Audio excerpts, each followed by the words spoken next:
Good afternoon all of you.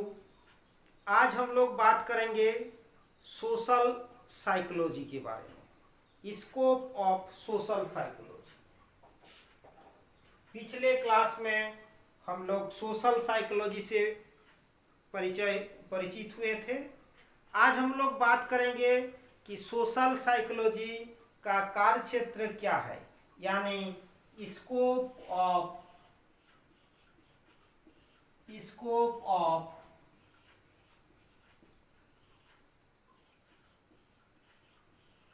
Social psychology.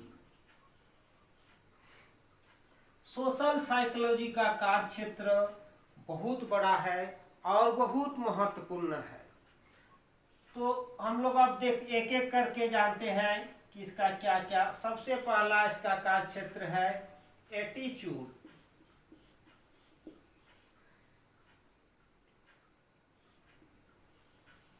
Attitude यानी कि मनोवृत्ति। क्या है? मनोवृत्ति। नेक्स्ट है प्रिजुडिस।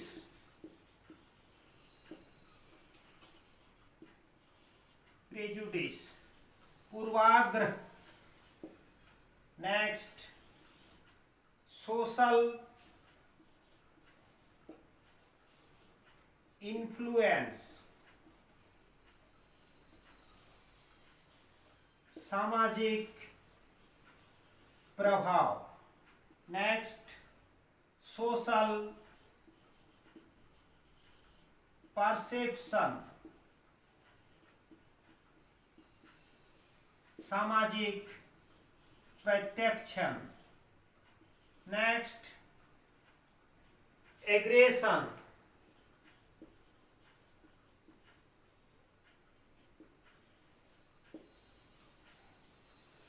प्रोसोशल बिहेवियर,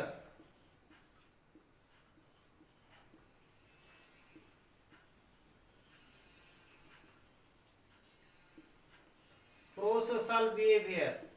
और बात करें तो क्लोज रिलेशनशिप, उसमें आ जाएगा friend, family, marriage, spouse etcetera. तो मोटा मोटी और बहुत सा है, जैसे लीडरशिप हो जाएगा, वायलेंस, और बहुत तमाम क्षेत्र है हमारे सोशल साइकोलॉजी का कार्य क्षेत्र के अंदर। ये मेन है एटीट्यूड। इसे हम लोग हिंदी में बोलते हैं मनोवृत्ति। नेक्स्ट प्रिजुडिस, पूर्वाग्रह, सोशल इन्फ्लुएंस, सामाजिक प्रभाव, सोशल परसेप्शन, सामाजिक प्रत्यक्षण, एग्रेशन, आक्रामकता, प्रोसोशल बिहेवियर, प्रति सामाजिक व्यवहार, close relationship, friend, family, marriage, spouse etcetera. अब हम थोड़ा थोड़ा इन सभी कार्य क्षेत्र के बारे में आपको परिचित कराते हैं। सबसे पहले बात करते हैं attitude. What is attitude? Attitude ऐसा एक शब्द है, हम लोग दिन प्रतिदिन इस एटीट्यूड, सब लोग लिख लिए है ना, ये सारा बिंदु, ये सारा स्कोप नहीं लिखे हैं तो लिख लीजिए।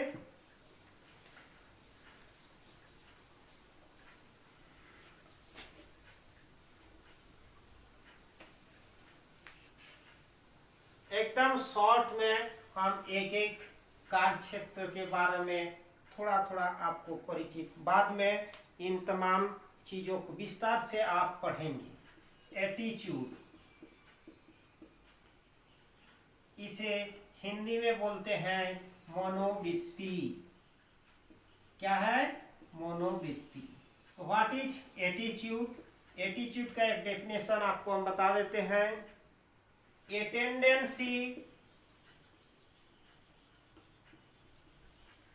Tendency to respond positively or negatively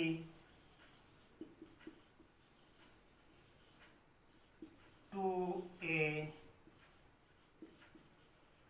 certain person, object, idea or situation. Very clear. ये है मनोवृत्ति की परिभाषा। क्या है? A tendency to respond positively, there is very important, positively और नेगेटिवली, पॉजिटिवली और नेगेटिवली। किसी भी व्यक्ति, वस्तु, विचार या परिस्थिति के बारे में हम जब पॉजिटिवली या नेगेटिवली बात करते हैं या रेस्पॉन्ड देने का टेंडेंसी रखते हैं, दैट इज कॉल्ड एटीट्यूड, मनोवृत्ति। मनोवृत्ति का ABC प्रिंसिपल होता है ए फॉर एफेक्ट। 3 कंपोनेंट रहता है मनोवृत्ति में। एफेक्शनल कंपोनेंट यानी कि भावनात्मक, बिहेवियरल कंपोनेंट यानी कि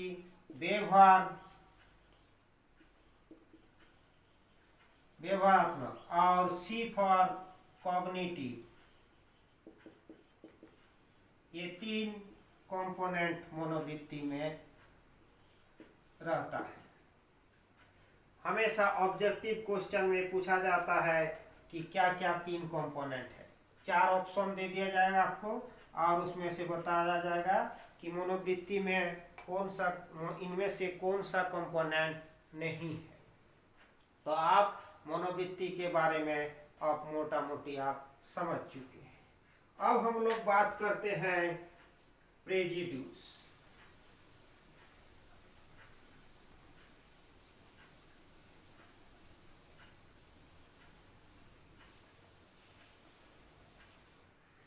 अब हम लोग बात करते हैं प्रेजुडिस।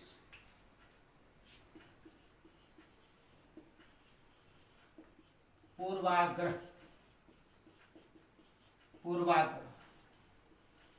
पूर्वाग्रह किसे कहते हैं? नेगेटिव एटीट्यूड टुवर्ड्स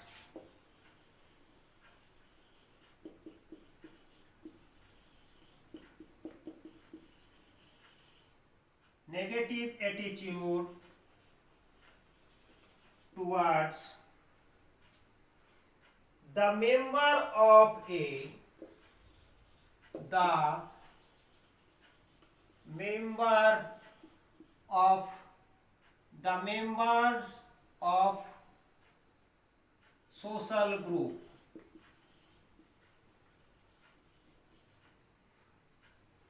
पूर्वाग्रह अधिकांश स्तर पर एक नेगेटिव एटीट्यूड को पूर्वाग्रह कहा जाता है।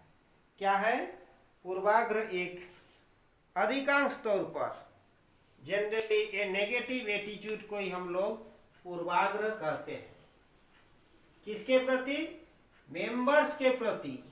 मेंबर्स कहाँ का मेंबर? सोशल ग्रुप, जनरली जिसमें सोशल ग्रुप में कोई रिलीजियन का बात, जब नेगेटिव बात हम लोग करते हैं, या कोई सोशल ग्रुप का बात करते हैं, या कोई रेस का बात करते हैं, किसी जाति, किसी संप्रदाय, विशेष ग्रुप के बारे में जब नेगेटिव एटीट्यूड की बात करते हैं, दैट इज प्रेजुडिस। नेक्स्ट हम लोग बात करते हैं सोशल इन्फ्लुएंस। सोशल इन्फ्लुएंस, सामाजिक प्रभाव।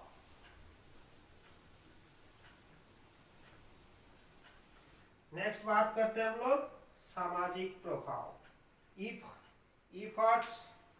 efforts by one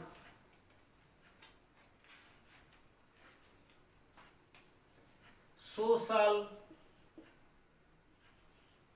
influence,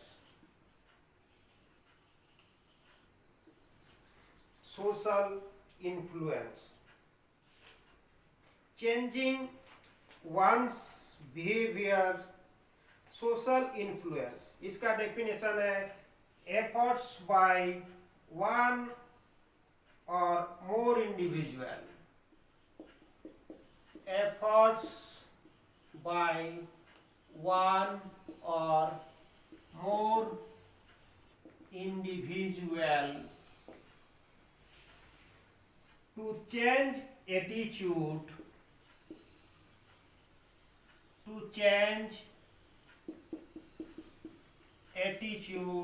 beliefs,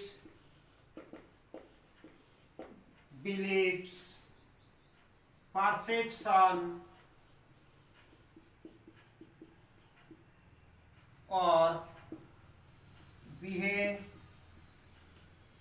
behaviors of one or more others. What is social influence? सामाजिक प्रभाव.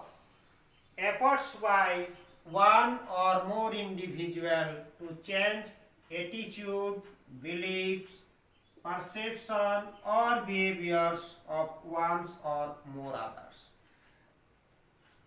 सामाजिक प्रभाव यूँ समझ सकते हैं आप कि किसी भी माध्यम से जब हम किसी भी मेंबर का, किसी भी इंडिविजुअल का एटीट्यूड, बिलीफ्स, परसेप्शन और बिहेवियर को चेंज कर रहे हैं या चेंज हो रहा है, that is social influence. Social influence में मोटा मोटी तौर पर तीन चीज आता है.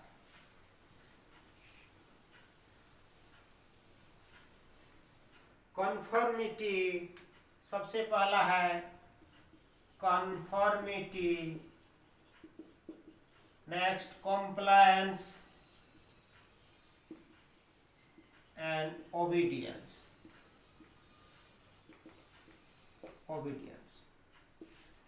अब व्हाट इज कन्फर्मिटी? इसका छोटा छोटा डेफिनेशन आपको हम लिखा देते हैं. कन्फर्मिटी, देखिए, changing one's own behaviors, changing one own behavior, changing one's own behaviors to match that of others people, to match that of others people. क्या है? Changing one's own behavior to match that of others people. हम जो समाज में रहते हैं उन समाज के दूसरों या समाज के व्यवहार के अनुरूप जब हम अपना व्यवहार को मैच कर लेते हैं, यानी उसके व्यवहार के अकॉर्डिंग टू हम अपना बिहेवियर करते हैं, दैट इज कन्फर्मिटी. नेक्स्ट है कॉम्प्लायंस. कॉम्प्लायंस क्या है?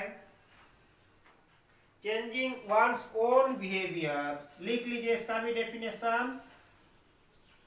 Changing one's own behaviour by changing one's own behavior as a result of behavior, as a results of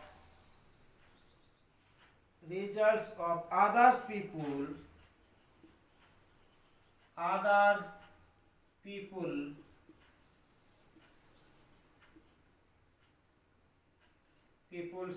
directing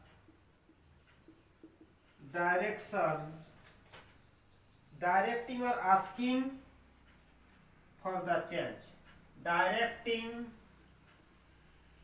or asking for the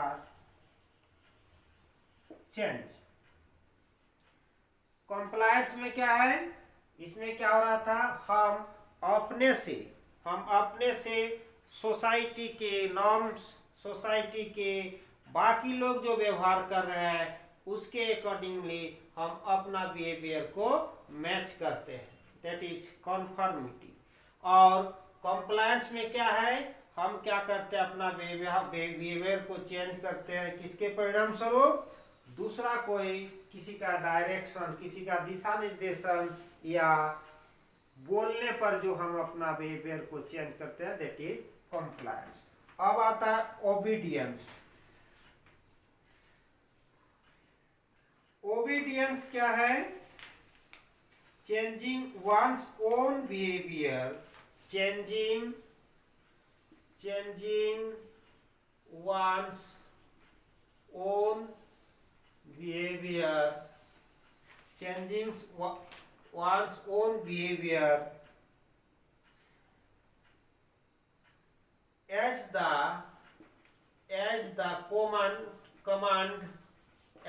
command of authority figure,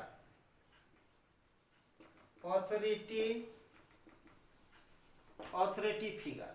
यानी कि हम अपना behaviour को change कर रहे हैं किसकी वजह से, कमांड, कोई अथॉरिटी का कमांड की वजह से जब हम अपना बिहेवियर को चेंज करते हैं, दैट इज कॉल्ड ओबीडियंस। तो हम लोग क्या क्या बात की अभी, scope of social psychology, scope of social psychology में हम लोग एटीट्यूड के बारे में बात किए। नेक्स्ट क्या बात किए, प्रेजुडिस के बात किए एंड सोशल इन्फ्लुएंस के बारे में बात की। अब सोशल इन्फ्लुएंस में हम लोग कॉन्फर्मिटी, कंप्लायंस एंड ओबीडियंस के बारे में बात की। अब कंप्लायंस में दो चीजें आती हैं, एक है foot in the door technique, लिख लीजिए इसको, foot in the door technique, foot in the door technique. और दूसरा टेक्निक क्या है, door in the face technique. ये दो और कई टेक्निक है, आगे क्लास में आप लोग सीखेंगे। अब ये दो टेक्निक काफी इंपॉर्टेंट है, इसको आप अच्छा से समझ लीजिए, foot in the door technique and door in the face technique. जैसे कॉम्प्लायंस के अंदर है, foot in the door technique में क्या करते हैं, मान के चलिए कोई एक सेलरमैन, कोई एक सेल्समैन वो अपना सामान आपके पास बेचने के लिए आया है, ठीक है। अब foot in the door technique नहीं, एग्जाम्पल हम चेंज करते हैं, ठीक है। मान लीजिए कोई चीज का चंदा लेने के लिए आया है, तो सबसे पहले क्या करेंगे कि foot in the door technique में क्या करेगा, लोग एक छोटा सा अप्रोच करेगा। जैसे मान लीजिए 100 रुपया चंदा दे दीजिए, अगर आपने चंदा 100 रुपया दे देते हैं तो उसके बाद क्या करेगा, वो आपको रिक्वेस्ट करेगा कि नहीं 1000 रुपया आप इसके लिए भी चंदा दे दीजिए। That is foot in the door technique, यानी कि दरवाजा पर पैर रख के धीरे धीरे वो आपका अंदर प्रवेश करता है, यानी छोटा अप्रोच करके फिर बड़ा अप्रोच करता है। Then door in the face techniques, वो सबसे पहले वो बड़ा सा आपको चंदा की बात करेगा, 5000 चंदा दे दो इसके लिए। जब आपने बोले नहीं मेरे पास पैसा नहीं है, नहीं हो पाएगा, तब धीरे धीरे वो 100 रुपया चंदा भी लेके चल जाएगा। That is door in the face techniques. ये आप हम लोग कॉन्फर्मिटी, कंप्लायंस, ओबीडियंस सारा चीज समझ चुके हैं। आगे हम लोग बात करते हैं सोशल परसेप्शन।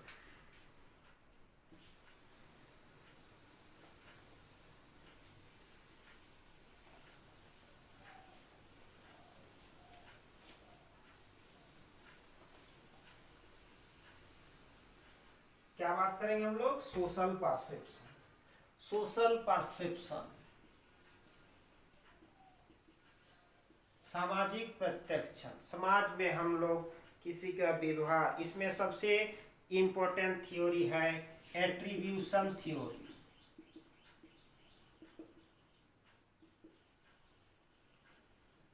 गुणारोपण हम किसी के लिए व्यवहार के ऊपर दाई हम लोग दो चीज में करते हैं, दो तरह से। एक है दो तरह का कारण, एक होता है इंटरनल कॉजेज एंड एक्सटर्नल